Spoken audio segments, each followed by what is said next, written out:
So Israel's Prime Minister Benjamin Netanyahu referred to India and Israel as two great powers, two great civilizations. Prime Minister Narendra Modi spoke of being drawn to Israel from his earlier days, his visit to Israel in 2006, then as Chief Minister of Gujarat, subsequently in 2017 as Prime Minister of India.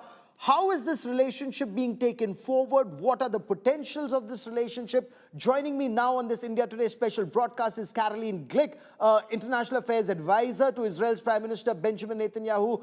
Caroline Glick, welcome. Your reading of the relationship being taken forward, and let's begin for a moment to talk about the India, Middle East, Europe economic corridor that was spoken of during India's G20 presidency. Because of the terror attack on the 7th of October 2023, it was stalled. Is that being taken forward now? I think that we're very excited about the progress of our relations. Also, in the IMEC corridor, obviously, is a central aspect of our strategic alliance with India, and its growing importance to both countries economically, strategically, technologically, economically, and on and on and on. So I think that we're looking to advance very rapidly with IMEC and with all of the other areas that our countries are involved with in our bilateral and multilateral relations.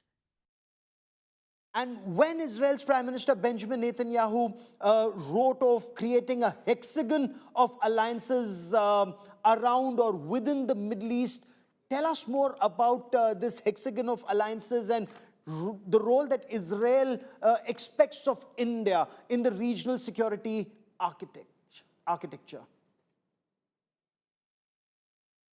Oh, India is such an important anchor to this alliance that is being built even as we speak throughout the region, and from East Asia and India to West Asia with Israel. So I think that what we're seeing here is a multi-continental straddling into Africa and Europe, across the Mediterranean Sea, and on. So I think that what we're looking at here is really the burgeoning alliance system of stable, democratic, resilient countries that are forward-looking into the future, just as India and Israel are. And I think that both countries are anchors of a new beginning of peace and stability in international affairs. And we couldn't be more excited to be building this relationship so rapidly and deeply as Prime Minister Netanyahu and Prime Minister Modi have been doing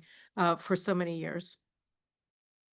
Caroline Glick, while Prime Minister Narendra Modi spoke of the strong ties between India and Israel, he did say that it is yet to achieve its potential, and there was a conversation around free trade agreement. India has already inked it with the European Union, with the United Kingdom, with Oman, with several other countries. With Israel, it remains work in progress. Israel's reading of forward movement on a trade agreement?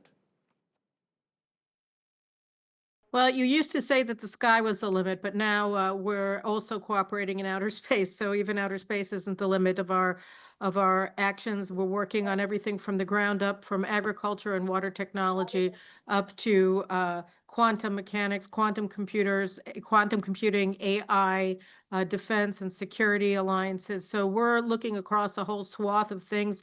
The prime ministers are going to be signing a lot of agreements across the spectrum of issues tomorrow, after looking at a technology exhibition here in Jerusalem. So I think that what we're looking at here really is a deepening of the very, very strong bond between our countries and between our leaders, and that is going to serve the interests of both countries and of the peace of the region and of the world going forward. And we're very excited. And do you see forward movement on FTA negotiations? What are key priorities for Israel right now in these negotiations?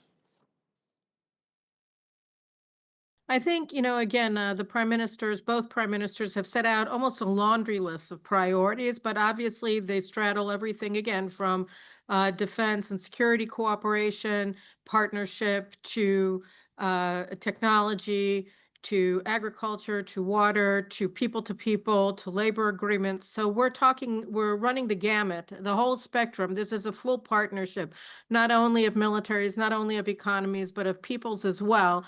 And I think that it's so fitting that the people who are moving it forward are both leaders of historic dimensions, Prime Minister Netanyahu in Israel and Prime Minister Modi, and they both see in one another such kindred spirits, and their relationship, their partnership, I think, is reflective of the age that we're living in today, where you have these regional powers, India and Israel. Don't forget that together our population is almost 1.5 billion. But truly, I think that what we're looking at is each side bringing his complementary advantages, comparative advantages to bear in a way that was almost unimaginable just a decade ago, or really was unimaginable a decade ago. Okay. So the Stockholm International Peace Research Institute says India is Israel's largest defense customer. And that's been the case for several years. India accounts for about 34% of Israel's total arms exports between 2020 and 2024. Do you see this relationship now move forward to co-development of technology, to joint manufacturing of technology? India has size and scale and skill with Israel's technology, should that come into India, to scale it up further. What kind of forward movement do you expect on this front? Well, I think that we're looking at defense tech. We're also looking at technology, partnerships, technology sharing. We're looking at manufacturing. We're looking at a whole bunch of different things that both sides are going to be looking at, that we've been looking at, that we've been working towards for many months ahead of this visit, and really going back years and going forward years. So I think that what we're looking at, again, is just straddling everything from technology to cooperation between militaries. And obviously, we both see the world in a very similar way, that we're both ancient civilizations, and we're both very forward-looking, defend our people, move forward with innovation, technology, and a stalwart defense of our values. So I think that as two democracies, as two ancient civilizations, we have so much in common and so much to learn from one another. So I think that on the strategic, on the defense technology areas, and on everything else, what we're looking forward to is deepening what we've already built, expanding to new areas, and ensuring that this partnership remains a strategic anchor of stability and peace for all of Asia, again, from east to west. There has been some conversation around the Iron Dome technology, and not just procurement of systems, but co-development and co-production of some of these systems. There's some conversation around the Iron Beam. Is this a proposal that's currently under consideration in terms of taking the India-Israel defense partnership to the next level, in sync with India's Sudarshan Chakra, creating an air defense shield?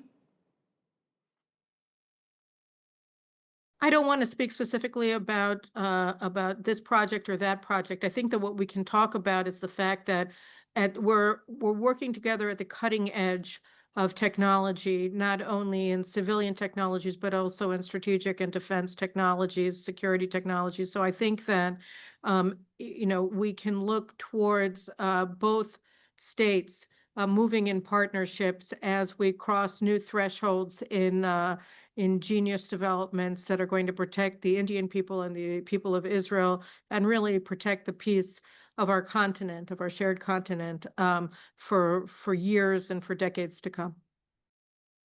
So the next round of talks between the United States and Iran takes place in Geneva. President Trump's already warned Iran it must reach a deal over its nuclear program, or bad things may happen. How does Israel view the current situation?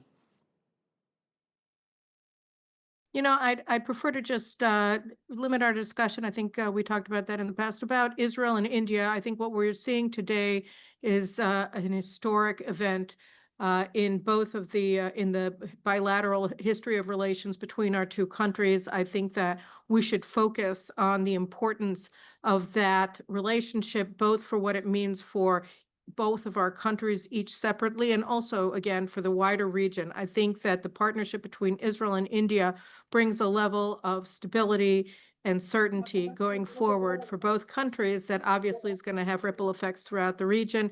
And I think that that's really the most important thing that we can do right now, is to focus on the importance for both countries and for the region as a whole of the partnership, of the friendship, and of the alliance between our two countries. I think that that's the most important thing that we can say on this issue and on a host of other issues today. So you spoke of the relationship being mutually beneficial for India and for Israel. You spoke of ripple effects across the region. What more can you tell us about the ripple effects that you think Prime Minister Narendra Modi's visit to Israel right now may have across this region? I think that India is a key component for anybody looking to think about how to secure the peace of Asia, of West Asia, of East Asia, of Central Asia.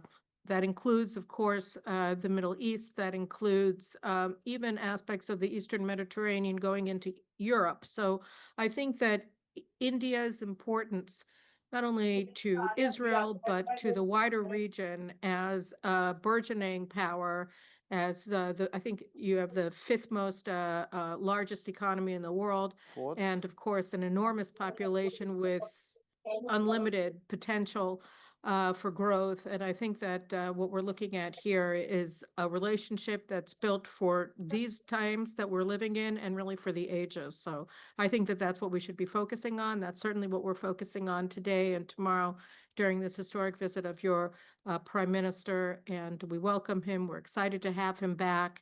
And we look forward to continuing our relationship with the people of India, the government of India, going forward. So for this relationship to grow from strength to strength, we'll be watching that story very closely. Carolyn Glick for joining me here on this India Today special broadcast. Many thanks.